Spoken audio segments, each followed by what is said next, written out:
आपला देश कृषीप्रधान देश म्हणून ओळखला जातो आणि शेतकऱ्याला तर देशाचा अन्नदाताच समजलं जाते. शेतकरी वर्षभर राबून अन्नधान्य पिकवतो आणि तेच अन्न संपूर्ण देश वर्षभर खात असते. शेतकऱ्याच्या जीवनामध्ये सगळ्यात महत्त्वाचा घटक म्हणजे बैल आहे. गरीब असो श्रीमंत असो, शेतकऱ्याच्या दाराशी बैल बांधलेलाच असतो आणि शेतकरी जेवढा राबतो तेवढाच त्याचा बैलसुद्धा वर्षभर त्याच्यासोबत राबत असतो. आपल्या भारतीय सणांच्या परंपरेमध्ये बैलासाठी सुद्धा एक दिवस राखून ठेवला आहे आणि त्या दिवसाला आपण पोळा म्हणून ओळखतो. हा दिवस बैलांचाच आहे. बैलाचा त्याला शेतकरी आपला अन्नदाताच मानतो. वर्षभर त्याचं जे सहकार्य मिळतं, त्याचे जे कष्ट होतात, त्याच्याप्रती कृतज्ञता व्यक्त करण्यासाठी पोळ्याच्या दिवशी शेतकरी त्याची आंघोळ करतो, त्याच्या अंगावर झूल चढवतो, त्याला अक्षता लावतो, पूजा करतो आणि त्या दिवशी गोडधोड करून बैलाप्रती आपले आभार व्यक्त करतो. आणि करायलाही पाहिजे. हे एका हिंदू धर्मातल्या सणाची गोष्ट वेगळी, पण बैलाप्रती कृतज्ञता व्यक्त करणं मला वाटतं हे खरं माणुसकीचं लक्षण आहे. जो आपल्यासाठी एवढं करतो त्याच्याप्रती किमान एवढं तरी आपण करायला पाहिजे. मग पोळ्याच्या नंतर दुसरा जो दिवस येतो तो असतो तान्हा पोळा. आता लहान मुलांवर शेतकरी वर्गांचे संस्कार रुजावेत किंवा बैलाचं महत्त्व लहान मुलांना सुद्धा कळावं म्हणून तान्हा पोळ्याची निर्मिती झाली असावी असं मला वाटते. त्याचा काही तसा इतिहास नाही किंवा कुठं काही नमूद नाही किंवा त्यावर काही संशोधन झालेलं नाही. पण ह्या तान्हा पोळ्याची जी सुरुवात होते ती मारबत आणि बडग्यापासून होते. अगदी उजाळ्याच्या अगोदरच मी माझ्या लहानपणापासून बघत आलो.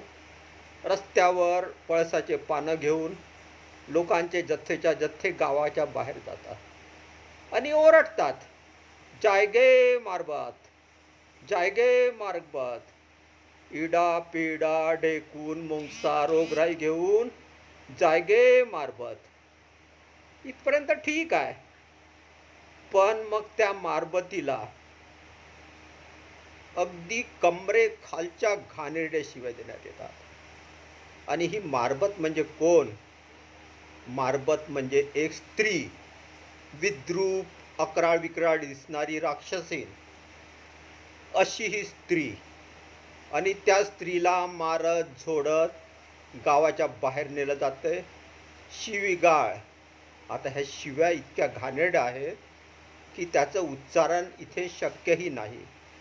अशा प्रकारे तिला अपमानित करत, मारझोड करत आणि अक्षरशः तिची धिंड काढत तिला गावाच्या बाहेर नेलं जाते आणि मग जाळलं जाते. ही परंपरा गेल्या अनेक वर्षापासून सुरू आहे. अगदी मी 5 वर्षाचा असतानापासून मला आठवतं की मारबत शिव्या देत गावाच्या बाहेर न्यायचं, तिथं जाळायचं. नागपूरसारख्या सुसंस्कृत शहरातसुद्धा कस्तुरचंद पार्कवर बडग्याने मारबत यांचे मोठे पुतळे बनवून ते जाळले जातात, फटाक्याने उडवले जातात. मला असं वाटतं की मारबत हे एका स्त्रीचं प्रतीक आहे आणि मुख्यतः ती दलित स्त्रीचं प्रतीक आहे. कारण दिसायला काळ्या कुड्या विद्रूप कोण असते?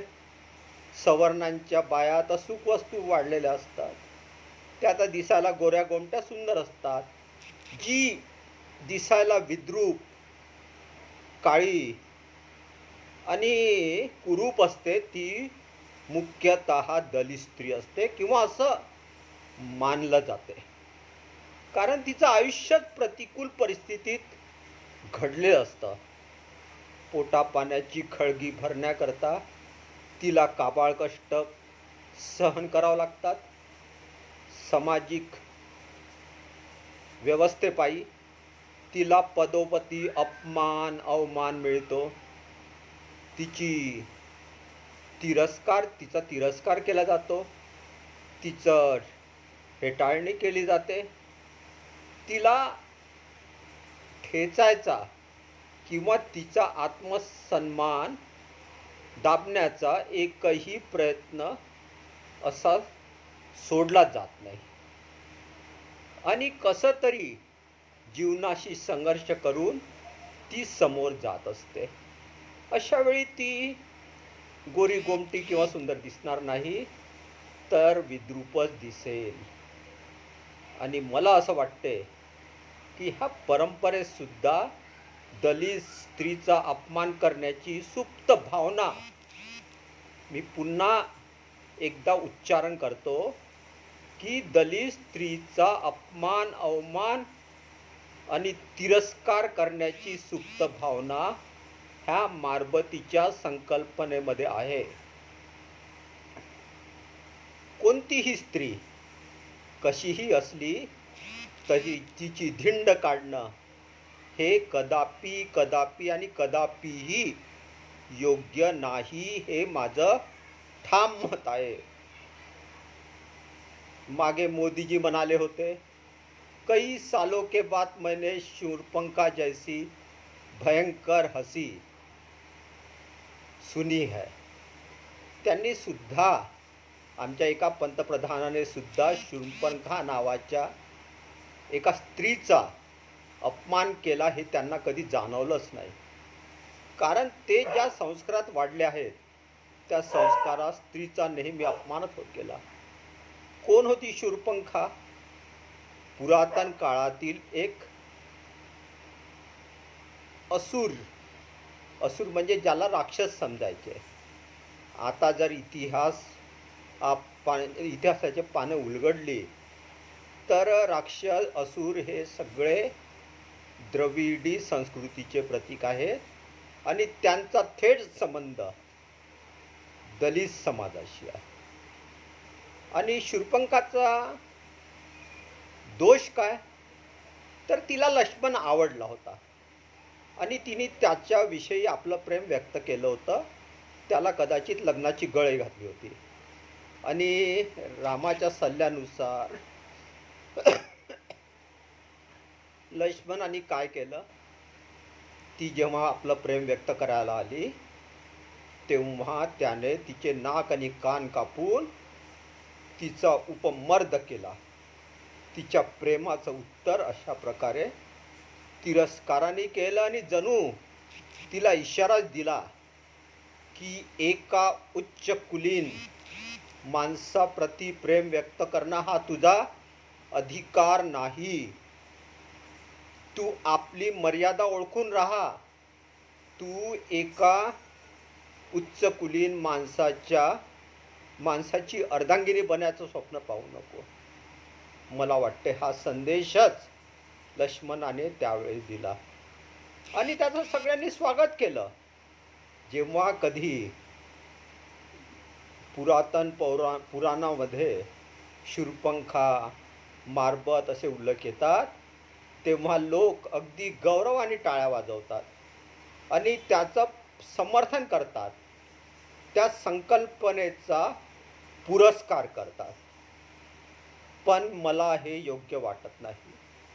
आपल्या संस्कृतीत स्त्रीला महत्त्व दिलं घटनेने. डॉक्टर बाबासाहेब आंबेडकर यांनी घटना लिहिताना स्त्री पुरुष हा भेदच मिटवून टाकला. स्त्रियांना जे नाकारलं होतं, विशेषतः पुराणामध्ये, अहो तुलसीदासांनी काय म्हटलं होतं, तरी त्या तुलसीदासाला आपण पूज्य म्हणतो. त्यांनी म्हटलं होतं, ढोल गवार पशु शूद्र नारी सब है ताडन के अधिकारी. म्हणजे जे अशिक्षित आहेत, गवार आहेत, शूद्र आहेत आणि महिला आहेत, ह्या सर्वांना प्रताडित करत राहिलं पाहिजे, दंडित करत राहिलं, त्यांचा अपमान करत राहिलं पाहिजे, त्यांना पायातली चप्पल समजूनच वागवत राहायला पाहिजे. पण त्या तुलसीदासाला आपण संत तुलसीदास म्हणतो. चूक चूक चूक, अतिशय घृणास्पद गोष्ट आहे ही. स्त्रीचा सन्मान हा डॉक्टर बाबासाहेबांनी केलेला आहे. त्यांनी हिंदू कोड बिल लिहून स्त्रीला या त्यांच्या वारस हक्कात समानतेचा अधिकार मिळवून दिलेला आहे. त्यामुळे आज जी मारबतीची परंपरा आहे, मारबतीच्या रूपाने एका कनिष्ठ वर्णाच्या स्त्रीला मारत, झोडत, धिंड काढत, अपमानित करत, तिरस्कार करत जे गावाच्या बाहेर नेलं जाते आणि तिला जाळलं जाते, हा प्रकार, ही परंपरा बंद व्हायला पाहिजे. अनेक घटना घडतात. मागे उत्तर प्रदेशमध्ये एका दलित युवकाने ब्राह्मण स्त्रीवर प्रेम केलं आणि तिचंही त्याच्यावर प्रेम होतं म्हणून त्याला भर चौकात मारून टाकलं. आणि त्याला मारताना काय सांगितलं, बेटे तूने अपनी औकात भूलकर एक सवर्ण लड़की को अपनाने का गुनाह किया है, इसके लिए कोई माफी नहीं, मृत्यू दंड ही तेरा दंड है. हा एकच प्रकार नाही. मागे प्रणय मर्डर केसमध्ये सुद्धा तेच झालं. एक दलित युवक, सुंदर दिसायला, सुशिक्षित, पण सुंदर सुशिक्षित दिसणं हे त्याच्या दलितपणाचं जे लांछन आहे, कलंक आहे, ते दूर करू शकलं नाही. त्यांनी एका उच्चवर्णीय मुलीशी लग्न केले, तर तिच्या बापानी 1 करोड रुपयाची सुपारी देऊन भर दवाखान्याच्या आवारात प्रणयला मारून टाकलं, त्याला खून केला. त्याला याचा सुद्धा विचार आला नाही की आपली मुलगी 5 महिन्याची गर्भवती आहे, सुखी संसाराचं स्वप्न बघत आहे, आणि दलित युवक असला तरी सुशिक्षित, संपन्न आणि सुसंस्कृत आहे, त्याच्याबरोबर संसार सजवण्याचं स्वप्न बघत आहे. मारून टाकलं. असे अनेक प्रकार ह्या देशाच्या कानाकोपऱ्यात घडत आहे. आणि याला कारण ही मारबतीची परंपरा आहे. कारण ह्या परंपरेने शिकवलं की दलित हा कधीही उच्चवर्णीयांची बरोबरी करू शकत नाही, त्याला एका अंतरावर ठेवून त्याच्याशी वर्तणूक केली जाऊ शकते, परंतु त्याच्यासोबत रोटी बेटी व्यवहार कदापि केला जाऊ शकत नाही. म्हणून जर हे प्रकार थांबवायचे असतील, ह्या प्रकारावर जर अंकुश आणायचा असेल, तर सर्वांनी जागृत व्हायला पाहिजे. सवर्णातील लोकांनी समजून घ्यायला पाहिजे आणि मुख्यतः दलित बहुजन समाजाने संघटित होऊन असे जे प्रकार घडतात त्याचा पुरजोर अतिशय ताकदीने विरोध करायला पाहिजे. संविधान तुमच्या पाठीशी आहे, कायदा तुमच्या पाठीशी आहे, पण जोपर्यंत तुमची युनिटी नाही तोपर्यंत असे प्रकार घडत राहणार आणि घडत राहणार. म्हणून ह्या प्रकारांना जर थांबवायचं असेल, ह्या प्रकारांवर अंकुश करायचा असेल, तर आता दलित समाजानेही जागृत व्हायला पाहिजे आणि सांगायला पाहिजे की हो, आम्ही सुद्धा मानव आहे, आम्ही सुद्धा या देशाचे सुबुद्ध नागरिक आहोत आणि आम्ही सुद्धा या देशाचे भागीदार आहोत. म्हणून आम्हाला ज्या भावना आहेत, मानवी अधिकार आहेत, त्या व्यक्त करण्यापासून कुणीही रोखू शकणार नाही. आणि एक माणूस म्हणून जर कोणी आमचा अपमान करत असेल, अवमान करत असेल, तर ते आम्ही कदापि सहन करणार नाही. जय भीम, जय भारत.